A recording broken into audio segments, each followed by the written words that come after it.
नमस्कार। यूपी के कुशीनगर में हुई बाबर नाम के युवक की हत्या का मामला तूल पकड़ता जा रहा है। सीएम योगी खुद इस घटनाक्रम पर नजर बनाए हुए हैं और दोषियों को किसी भी कीमत पर बख्शने के मूड में नहीं है। यही वजह है कि यूपी पुलिस आरोपियों के खिलाफ लगातार दबिश दे रही है और उनको गिरफ्तार करने की जुगत में है। 4 में से 2 आरोपियों को गिरफ्तार भी कर लिया गया है। इस बीच बड़ी खबर आई है कि सीएम योगी ने न सिर्फ बाबर के परिवार को 2 लाख रुपए मुआवजा देने का ऐलान किया है, बल्कि लापरवाही बरतने वाले एसएचओ दुर्गेश सिंह को लाइन हाजिर भी किया है।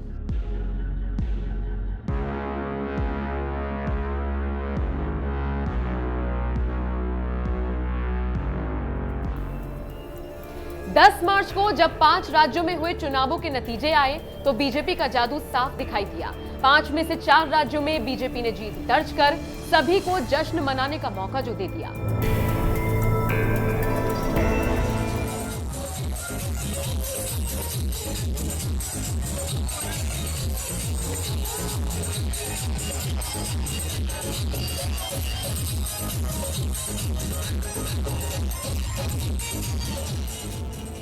उत्तर प्रदेश में भी बीजेपी को प्रचंड जीत मिली, जिसके बाद यूपी की जनता ने दिल खोलकर जश्न भी मनाया और मिठाई भी बांटी। खास बात ये रही कि ये खुशी मुस्लिम समुदाय के बीच भी देखी गई। अक्सर हिंदू मुस्लिम को लेकर राजनीति करने वाले विपक्ष के मुंह पर यह करारा तमाचा था जब सबने एक साथ मिलकर इस पल को जिया। बाबर भी बीजेपी की जीत से गदगद थे। मुस्लिम समुदाय से ताल्लुकात रखने वाले बाबर बीजेपी की जीत से इतने खुश थे कि उन्होंने आसपास के इलाकों में लड्डू बंटवाए थे। वो इस जीत से खुश थे, लेकिन उनकी ये खुशी उनके पड़ोसियों को रास नहीं आई। खुशी से झूम रहे बाबर को इतना मारा गया, इतना पीटा गया कि उसकी हालत खराब हो गई। आनन फानन में उसे अस्पताल ले जाया गया, जहां पर डॉक्टर्स ने उसे मृत घोषित कर दिया। बाबर की मौत का मामला तभी से गरमाया हुआ है। अब तो योगी आदित्यनाथ भी इस पर नजर बनाए हुए हैं। सीएम योगी ने दोषियों के खिलाफ सख्त एक्शन लेने के निर्देश जारी कर दिए हैं। आपको बता दें, बाबर की उम्र महज 25 साल थी कि वो इस दुनिया से हमेशा हमेशा के लिए चला गया। बाबर की मौत और उसके साथ हुई बर्बरता पर अब सीएम योगी एक्शन में है। सबसे पहले तो सीएम ने बाबर की मौत पर दुख व्यक्त किया और उसके बाद पुलिस को इस मामले में सख्त कार्रवाई के निर्देश जारी कर दिए गए हैं। फिलहाल पुलिस ने 2 आरोपियों को गिरफ्तार कर लिया है और उन्हें जेल भेज दिया है। बाकी की तलाश जारी है। इस मामले पर बीजेपी विधायक पीएन पाठक ने कहा है कि दोषियों को बख्शा नहीं जाएगा और उनके खिलाफ सख्त कार्रवाई की जाएगी। आपको याद दिलाते चले, बाबर को उसके पड़ोसियों ने 20 मार्च को रामकोला थाना क्षेत्र के कटघरी गांव में बीजेपी की जीत का जश्न मनाने और पार्टी के चुनावी अभियान में भाग लेने के लिए पीटा था, जिसके बाद उसकी मौत हो गई थी। बहरहाल, जिस तरीके से अब सीएम योगी एक्शन में आ गए हैं, उसको लेकर आप क्या राय रखते हैं?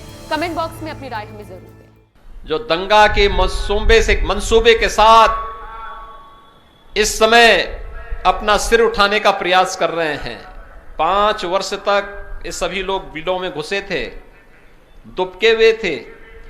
जो थोड़े बहुत कभी सब्जी के लिए निकलता था, पुलिस पकड़ती थी, अगले दिन गले में तख्ती लगा करके आता था, कहा साहब बकस दो, बस सब्जी बेच करके अपना परिवार का भरण पोषण कर लेंगे।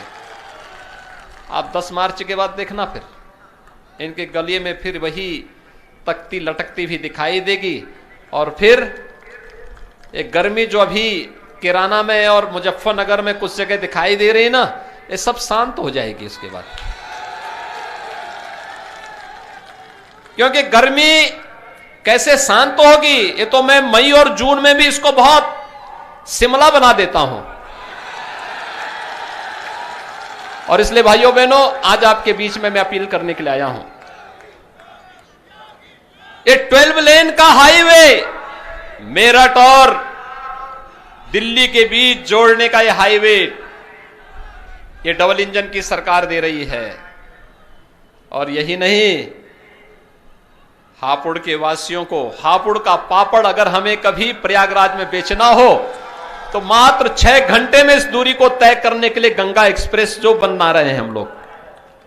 सुबह निकले यहां से 6 बजे, यहां से निकले मध्याह्न में 12 बजे प्रयागराज संगम में स्नान किया और फिर वहां से 2 बजे चले, रात्रि को 8 बजे अपने घर में हापुड़ में। ये डबल इंजन की सरकार का लाभ है। ओलंपिक में भी हमारे युवा पदक प्राप्त करेंगे। स्पोर्ट्स यूनिवर्सिटी यही मेरठ पे हम लोग दे रहे हैं।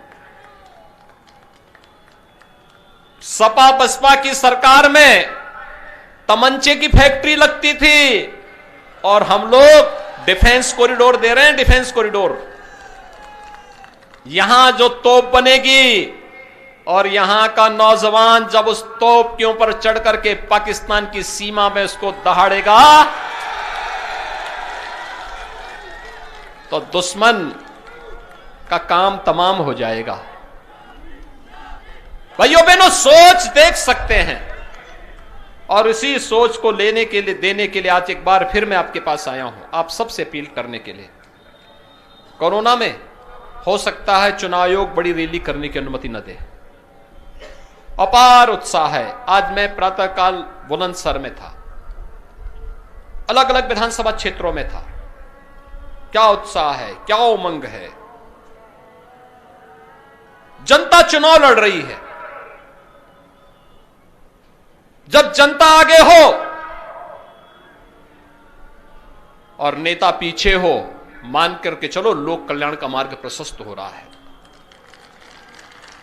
यही लोकतंत्र है। जनता उत्साह के साथ है, एक ही संकल्प है, डबल इंजन की सरकार आनी ही चाहिए। भारतीय जनता पार्टी नेतृत्व की सरकार आनी ही चाहिए।